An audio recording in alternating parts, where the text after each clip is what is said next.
চলমান হিট অ্যালার্টের মধ্যেই রাজধানীতে স্বস্তির বৃষ্টির দেখা মিলেছে। সকাল থেকেই আকাশ মেঘলা ছিল, এরপর শুরু হয় গুঁড়ি গুঁড়ি বৃষ্টি। এতে গেল কয়েকদিনের তীব্র গরম থেকে ক্ষণিকের জন্য মিলেছে স্বস্তি। মে মাসের দীর্ঘমেয়াদী পূর্বাভাস অনুযায়ী এই মাসে বঙ্গোপসাগরে 1 থেকে 2টি লঘুচাপ সৃষ্টি হতে পারে। লঘুচাপ দুটি ঘনীভূত হয়ে নিম্নচাপ থেকে ঘূর্ণিঝড়েও রূপ নিতে পারে। তবে বড় কোনো ঘূর্ণিঝড়ের সংখ্যা এখনও নেই। পুরো এপ্রিল জুড়ে তীব্র তাপপ্রবাহের পরে মে মাসের প্রথম সপ্তাহ থেকে বৃষ্টির দেখা মেলে দেশের বিভিন্ন এলাকায়। এতে তাপমাত্রা কমিয়ে দেখা দেয় স্বস্তি, কিন্তু কয়েকদিনের বিরতি দিয়ে সোমবার থেকে আবারও গরম বাড়তে থাকে। তাপপ্রবাহ বেড়ে যাওয়ায় 2 দফায় হিট অ্যালার্ট জারি করে আবহাওয়া অধিদপ্তর। আবহাওয়া পরিস্থিতির আরো খবর নিয়ে আমাদের সাথে যুক্ত হচ্ছেন সহকর্মী হাবিব রহমান। হাবিব, তাপপ্রবাহ নিয়ে কি জানালো আবহাওয়া অধিদপ্তর? এবং সকালে তো গুঁড়ি গুঁড়ি বৃষ্টি হয়েছে, তো বৃষ্টির পরে তাপমাত্রা কমবে কিনা সে বিষয়ে কি বলছেন আবহাওয়াবিদরা?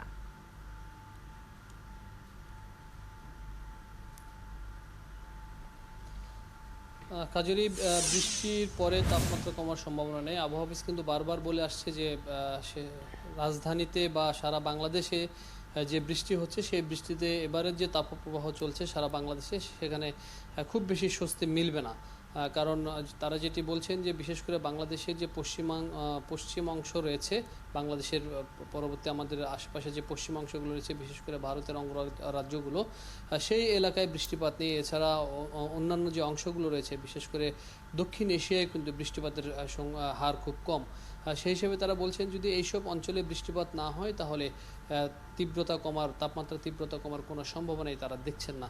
সেটি কিন্তু হয়ে আসছে এবং আমরা যেটি দেখছি যে এপ্রিল মাসে যে তীব্র তাপদাহ তার পরবর্তীতে মে মাসে এসেও কিন্তু মাঝামাঝি সময়ে থেকে শুরু হয়েছে এই তীব্র তাপদাহ। প্রায় কয়েকদিন ধরেই কিন্তু সারা বাংলাদেশে হিট অ্যালার্ট জারি করা হয়েছে এবং আগামীকাল পর্যন্ত হিট অ্যালার্ট জারি রয়েছে। আবহাওয়া অফিস বলছে যে আজকে বৃষ্টিপাত হবে মূলত ঢাকা, ময়মনসিংহ, সিলেট সব বেশ কিছু জেলায় বৃষ্টিপাত হবে। তবে এই বৃষ্টিপাত দীর্ঘস্থায়ী হওয়ার সম্ভাবনা খুব কম। তবে যে বৃষ্টিপাত হবে তাতে ক্ষণিকের জন্য স্বস্তি মিলল, পুরো দিন বা সপ্তাহের সময়ের জন্য এই বৃষ্টিপাতের সম্ভাবনা নেই, এই স্বস্তি হওয়ার সম্ভাবনা নেই। পাশাপাশি আরেকটি বিষয় যে লঘুচাপের কথাটি বলা হচ্ছে, মূলত এখন পর্যন্ত সাগরে লঘুচাপ সৃষ্টি হওয়ার মতো কোনো অবস্থাই তৈরি হয়নি, যেটি আবহাওয়া অফিসের যে ম্যাপগুলো রয়েছে সেই ম্যাপগুলো দেখে আমরা যেটি বুঝেছি। এবং আবহাওয়া অফিস বলছে যে 20 তারিখ পরে একটি লঘুচাপ হতে পারে, সেটি নিম্নচাপের রূপ নিলেও নিতে পারে, না নেওয়ার একটু সম্ভাবনা রয়েছে।